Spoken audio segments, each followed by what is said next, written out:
అంటే మీరు చాలా ఏళ్ల నుంచి వ్యవసాయం చేస్తున్నారు కదా. మామూలుగా రైతు ఎప్పుడు కానీ నేను పంట పండించినా అమ్మేసినా అక్కడికి నాకు అయిపోయింది పని అనుకుంటారు. కానీ మీకు ఎందుకు ఇట్లా చేయాలి, మేమే ప్రాసెస్ చేయాలని? ఆన్లైన్ సిస్టమ్ వచ్చింది కదా, అన్ని ఆన్లైన్ లో పంపిస్తాను కదా, మనం సుధా పంపిద్దాం బిడ్డ అని మా కొడుకు అడిగిన నేను. మాకు వేఆర్ వెహికల్ అని ఛానల్ ఉన్నది, ఇట్లనే ఈ వ్యవసాయం కోసం ఈ ఛానల్ పెట్టేస్తారు. అంటే మీరే పంట పండిస్తారు, మీరే దాన్ని ప్రాసెస్ చేసి అమ్ముతున్నాం. కానీ ఏది పంపినా సుధా నాణ్యతమైనది పంపుతాము.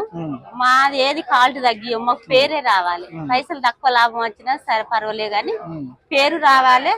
ఎప్పుడో ఒకసారి అయినా మా కారపొడి అందరూ సైజ్ చూడాలి, టేస్ట్ చూడాలి. అంటే ఇప్పుడు ఏదైనా బిజినెస్ స్టార్ట్ చేసినప్పుడు వాళ్ళ లాస్ వస్తుంది, లాభం ఉంటుంది.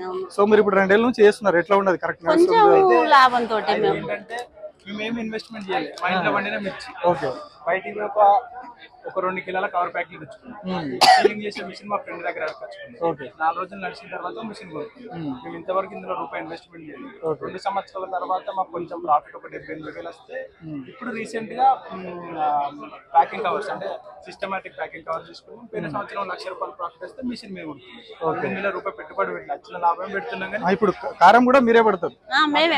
మిషన్ కొనుక్కున్నాం. మిషన్ కొనుక్కొని మా దగ్గర పట్టిస్తాం. పట్టించిన వీడియోలు, తీసిన వీడియోలు. ఇన్వెస్ట్మెంట్ ఏం చేయలేదు, చిన్న చిన్నగా రొటేషన్ చేసుకుంటే ఆ లాభాన్ని దాని మీద ఇన్వెస్ట్మెంట్ చేసుకుంటాం. అంటే చాలా మంది రైతులకు ఇన్స్పిరేషన్ ఇది. ఎందుకంటే రైతులు ఎవరైనా కానీ పంట పండించినామా ఎవరికో దళారికో మార్కెట్ లో అమ్మేసుకున్నామా ఏదో తక్కువ ధరకు అమ్మేసుకుంటారు.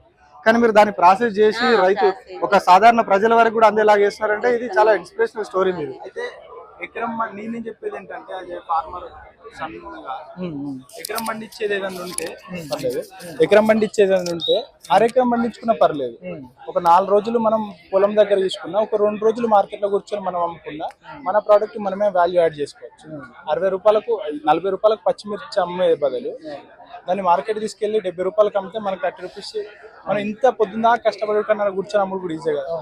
ఆ ప్రాసెస్ రావాలి. అది రావాలంటే మనం ఒకటి చేసినాక మనల్ని చూసి ఫాలో అయ్యే వాళ్ళు ఫాలో అవుతారు.